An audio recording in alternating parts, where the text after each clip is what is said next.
Hey kids, and welcome to the show. Today I'm going to be talking to you guys about something I never thought I'd be talking about, and that's about Gen X.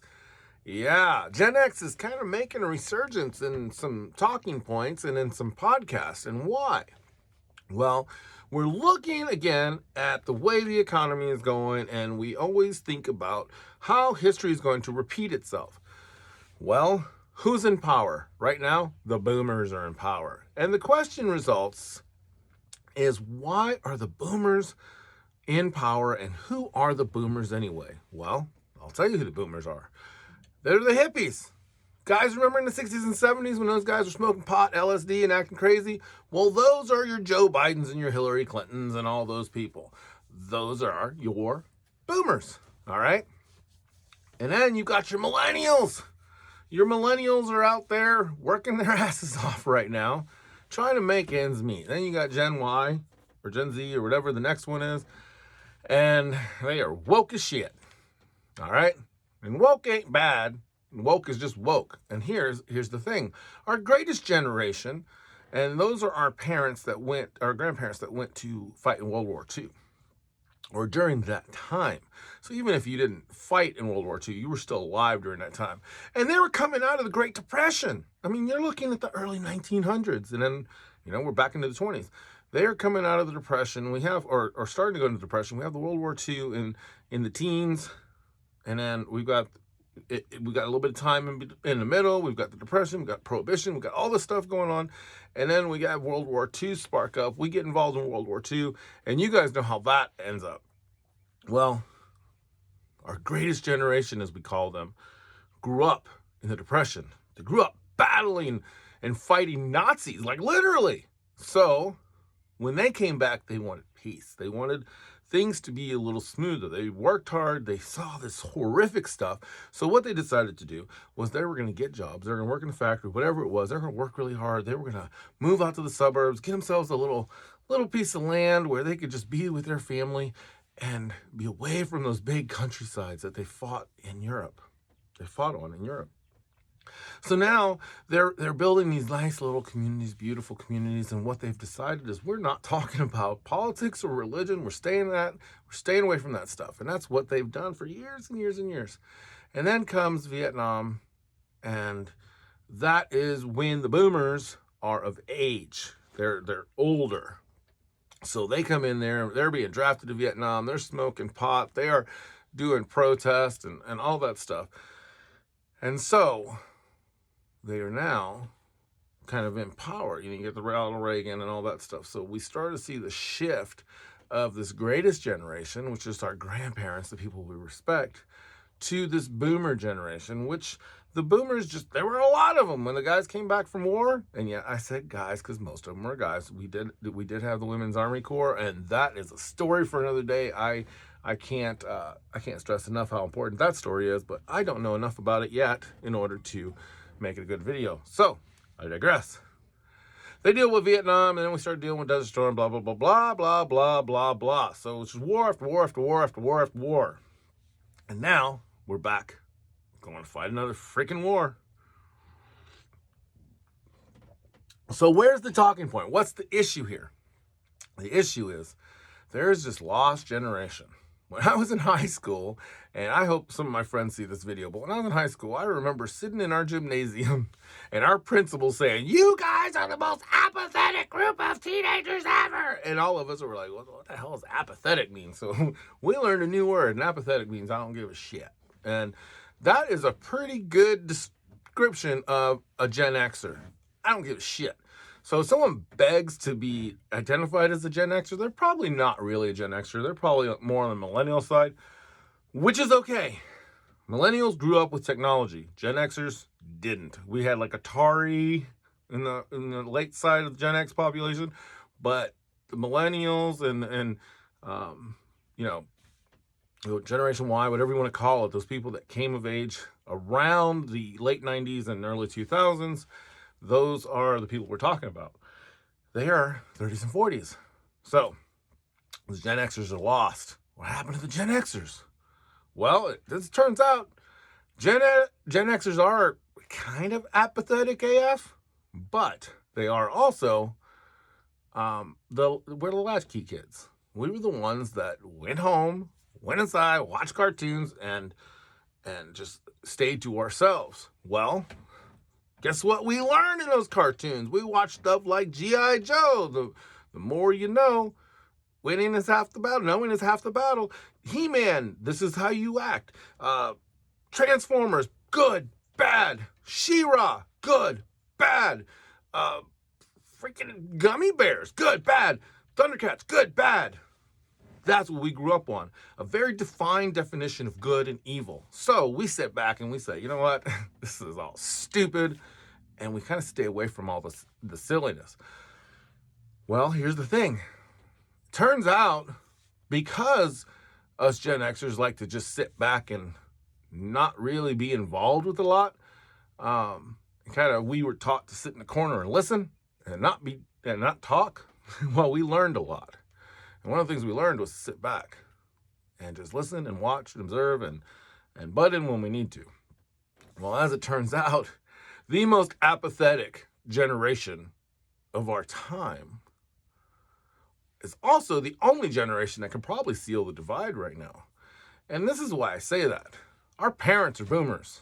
And our parents locked us or gave us keys and we were locked up in houses or we were with our kids. Our parents owe us a little bit. We were ignored. We were the ignored generation. So when our parents say something to us, which I'm saying all boomers, when they say something to us, we don't care. We just don't care. It's like, yeah, I kind of raised myself a little bit, you know? Not to say that my mom didn't work her ass off and she didn't provide for us and all that. What I'm saying is that whole generation, we were raised by television. And that's just the way the 80s was. It just was. So we don't care. We just don't care what the boomers have to say. They piss us off, just like our parents pissed us off. They piss us off. Now, we love our grandparents. And we want our grandparents to that philosophy to move forward in our society. But the boomers, the ones that are doing good stuff, they're cool. The ones that are doing stuff, it's like, we don't care. Just leave us alone. Well, the millennials, I think, are starting to realize that the Xers have a lot of wisdom, but we don't all over the place, right? We're not spitting crap everywhere. So millennials tend to, I don't want to use the word respect,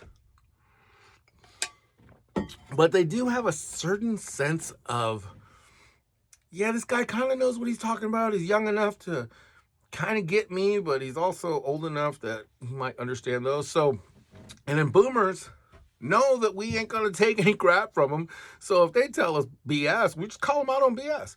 So what you're seeing is a lot of, I'm not going to even say conservative talk show hosts. I'm going to say Gen X talk show hosts or YouTube channels are the ones having the most monetization issues, because when they tell us we can't say this, we're like, we're either not going to care, just talk about something else, or we're going to be really pissed off because you're telling us we can't talk, because that's kind of our generation.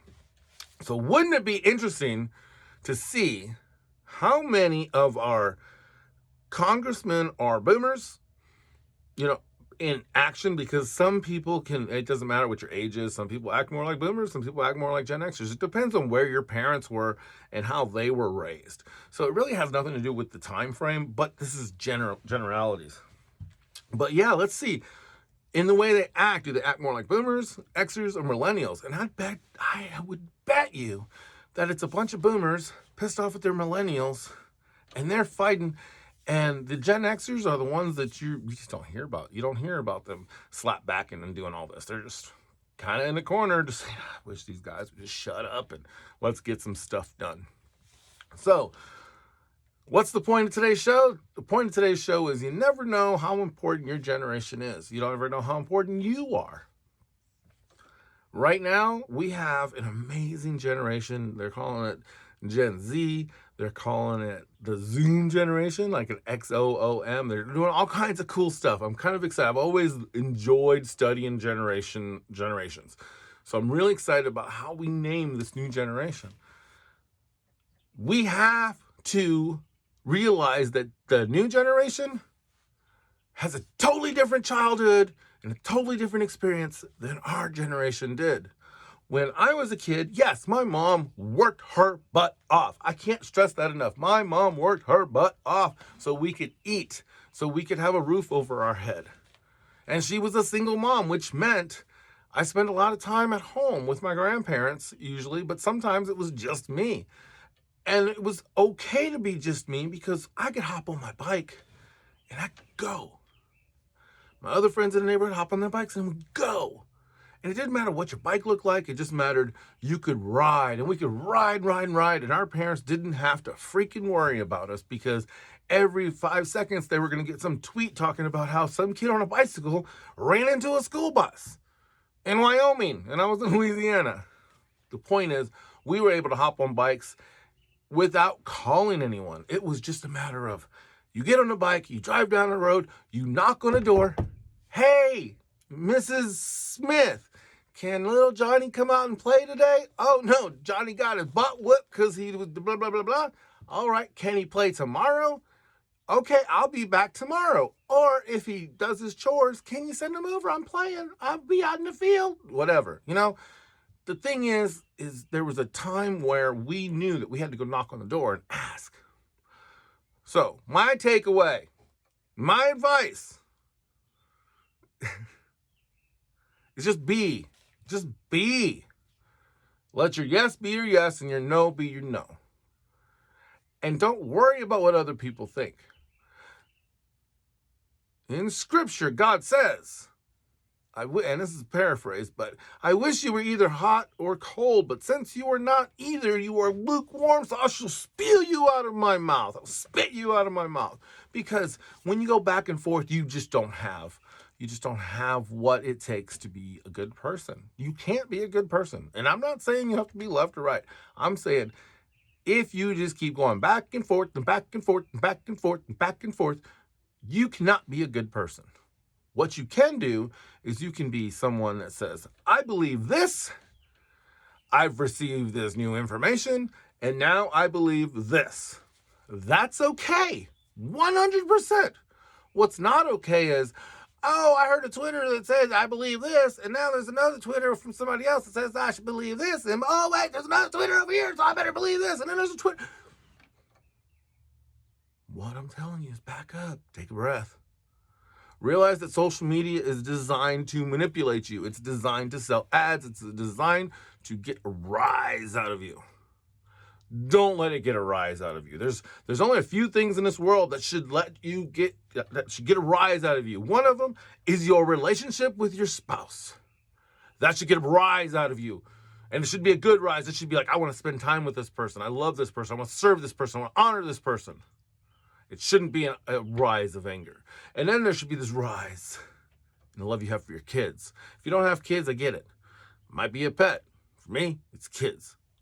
Pets are next. So, there are certain things that should rise and raise your emotions. Your family, your friends, your dignity, your honor, your respect.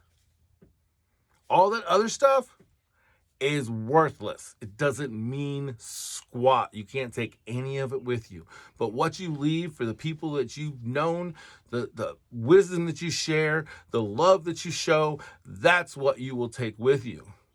Not that you'll need it in heaven, but those people you leave on earth and you leave a great example to them, that is true legacy. That is changing your stars. Be the person you want your kids to grow up to be. For me, I want to be the man I want my daughters to marry one day. That type of person. And I need to work hard to be that person. I need to show that example to her. So when she looks for someone, if it be a man, she knows how to act. Because she'll know when there's true love in front of her and just lust. So she'll know how to act. And I'm not talking pretending. I'm talking action. I want to raise a daughter and I want to raise a son that will look someone square in the eye and say, you are toxic. And leave that situation before they invest too much of their beautiful energy into it. So how do we help our kids to recognize toxic? It's simple. By not being toxic to our kids ourselves. When you scream at your kids and you yell at your kids and you cuss at your kids, you are being toxic. And that is not to say you can't step back and say, you know what, I screwed up. Let me fix this and become less toxic. So when you are toxic, your kids will say, well, that's normal. When you are not toxic, your kids will recognize it immediately. So, are you going to be the person that lives as a bad example, or are you going to be the person that lives as a good example?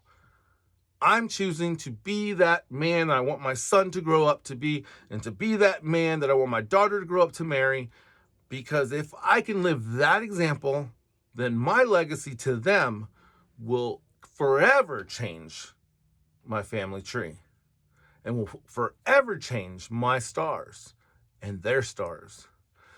So it's time to get back to work on our wonderful little tiny house here in the great state of Oklahoma.